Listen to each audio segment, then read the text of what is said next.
Conjugare, Centro Português de Apoio à Pesquisa Científica e à Cultura. Acreditamos que as ciências e as artes mudam o mundo. O conhecimento transforma, e isso nos motiva. Sexto ciclo ibero-americano de diálogos contemporâneos com o tema História, Poder e Sociedade. Olá, me chamo Gabriel de Moura Cavalcante. Sou brasileiro do estado de Pernambuco. Moro na cidade de Olinda. Sou mestrando no programa de pós-graduação em História da Universidade Federal de Pernambuco, a UFPE. Esta pesquisa é um trecho de minha dissertação de mestrado na linha de pesquisa Saberes Históricos, Teoria, Ensino e Mídia. Ela é amparada no Fundo de Pesquisa da FACEP, Fundação de Amparo à Ciência e Tecnologia do Estado de Pernambuco. Faço parte de um grupo de estudos vinculado ao Centro de Educação da UFPE, o GEPA, Grupo de Política, Autonomia e Heterogeneidade. Nesse grupo discutimos pensadores pós-estruturalistas, economia política e o debate sobre o neoliberalismo com ênfase nos estudos das obras dos autonomistas e pós-operaístas italianos, como Antonio Negri, Cristian Marazzi, Paulo Virno e Franco Berardi. Pois bem, vamos ao debate. Na ocasião do centenário do Manifesto Futurista lançado por Marinetti em 1909, Bifo Berardi faz uma análise do contemporâneo, constatando a exaustão das ideias iluministas, que tem seu auge e declínio no século XX, segundo o autor, o século que mais acreditou no futuro igual a progresso. A energia e entusiasmo que as vanguardas modernas europeias tinham com a aceleração em seus aspectos técnicos, científicos e sociais, resistiram às grandes guerras e o Shoah promovido pelo Estado nazista, além de diversas ditaduras e genocídios. Esses acontecimentos abalaram a crença no futuro igual a progresso. Porém, o autor destaca como um movimento de contracultura foi este último momento da última utopia, e que foi capturado em seus anseios pelos dispositivos capitalistas.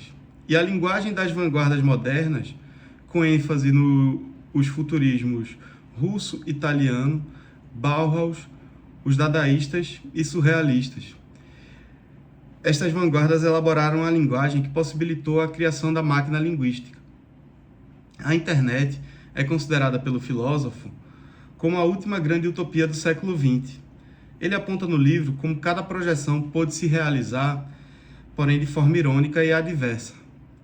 Os futuristas italianos participaram ativamente no fascismo, os futuristas russos se desiludiram, suicidaram-se ou foram perseguidos pelo stalinismo, e a separação entre a vida e a arte, clamada pelos dadaístas, assim como a imaginação no poder, sonhada pelos surrealistas, se tornaram na publicidade e na sociedade espetacularizada, possibilitada pela televisão e, posteriormente, as mídias da internet.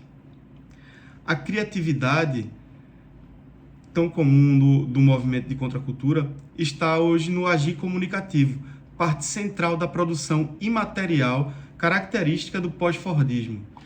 Esta análise da contemporaneidade ou modernidade exaurida, tardia, tem sua originalidade por levar em consideração esta história da linguagem das vanguardas. O sujeito inquieto e transformador moderno, na visão de Berardi, deu lugar ao hikikomori, um fenômeno, segundo o autor, acontece no Japão, onde uma juventude em desilusão com a carestia e a impossibilidade de encontrar felicidade no convívio e em sua comunidade, isola-se num quarto, de trás de um computador e recusa a fazer parte do sistema.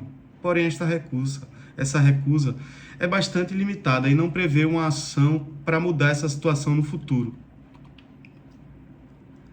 Numa genealogia do pensamento de Berardi, esta pesquisa se deparou com um ciclo de lutas na Itália, que levantaram questões para a ideia de derrotas, rescaldos e problema sobre a memória das batalhas travadas pela classe trabalhadora. Berardi teve participação no movimento autonomista italiano dos anos 70. Este pode ser lido como uma dissidência do movimento operaísta dos anos 60. O operaísmo também foi uma bifurcação do PCI, o Partido Comunista Italiano. Antônio Gramsci, patrono do PCI, e também maior expoente do sindicalismo italiano, pode também ser considerado já uma leve bifurcação entre o marxismo tradicional, visto que suas ideias não estavam completamente alinhadas com o Comintern.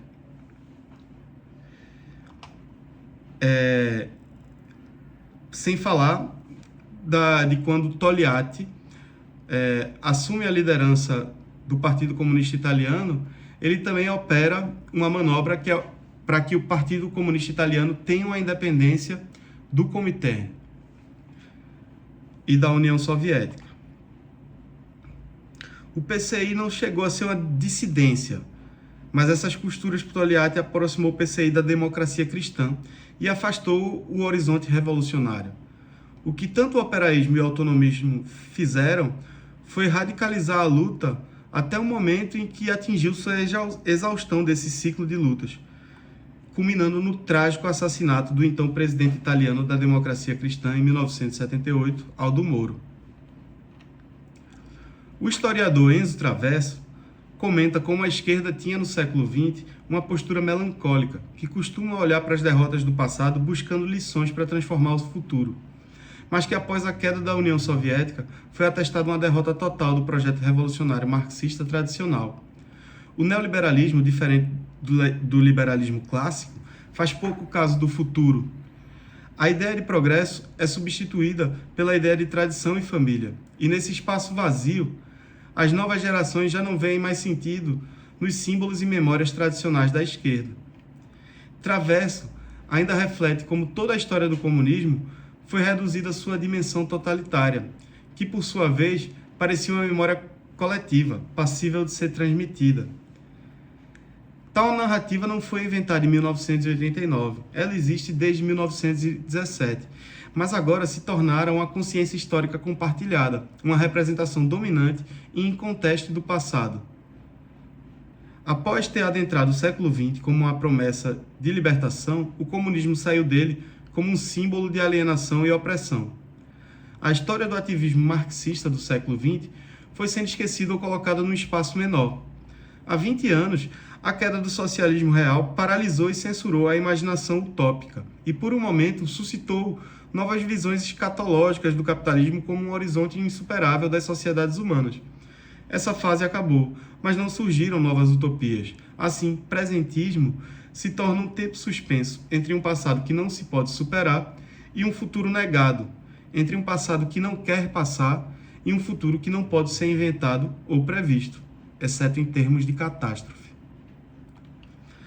Outra análise interessante sugerida por Enzo Traverso é como a memória da vítima acabou se tornando uma espécie de culto na Europa, principalmente relativa à memória do Shoah.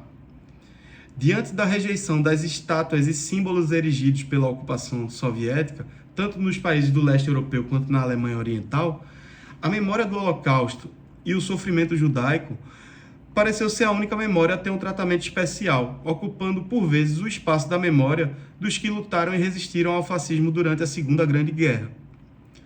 Desprovido de seu horizonte de expectativa, o século XXI nos aparece em retrospecto como um período de guerras e genocídios. Uma figura outrora discreta e modesta agora está sobre os holofotes, a vítima. Na maioria das vezes, de forma anônima e silenciosa, as vítimas invadem o pódio e dominam nossa visão da história. Graças à influência e à qualidade de suas obras literárias, as vítimas dos campos de concentração nazistas e dos gulags stalinistas se transformaram nos grandes ícones desse século de vítimas. As coalizões antifascistas, a resistência francesa, os anarquistas da década de 30 na Espanha, o Partido Comunista Italiano, que traçou uma frente ampla antifascista e derrotou em 1943 o regime de Mussolini, ocupam hoje um espaço muito limitado se comparado à visibilidade que dão ao terror do campo de concentração. A memória do Gulag apagou a da Revolução. A memória do Holocausto suplantou a do antifascismo. A memória da escravidão eclipsou o anticolonialismo. A recordação das vítimas parece não poder coexistir com a lembrança de suas esperanças, de suas lutas passadas, de suas conquistas e derrotas. O exercício da melancolia de esquerda foi abandonado. No entanto, diante da ascensão de regimes autoritários, as novas formas de apresentação do fascismo e as novas formas de trabalho precarizadas possibilitadas pelos apps e internet de uma forma geral, tiveram seu êxito de circulação nesta rede hiperacelerada. Que tipo de sujeito pode se formar diante de uma contemporaneidade onde não há mais tempo para se pensar no futuro? Realização, Conjugare, Centro Português de Apoio à Pesquisa Científica e à Cultura. Inscreva-se no canal, comente, curta e compartilhe. Obrigado por assistir.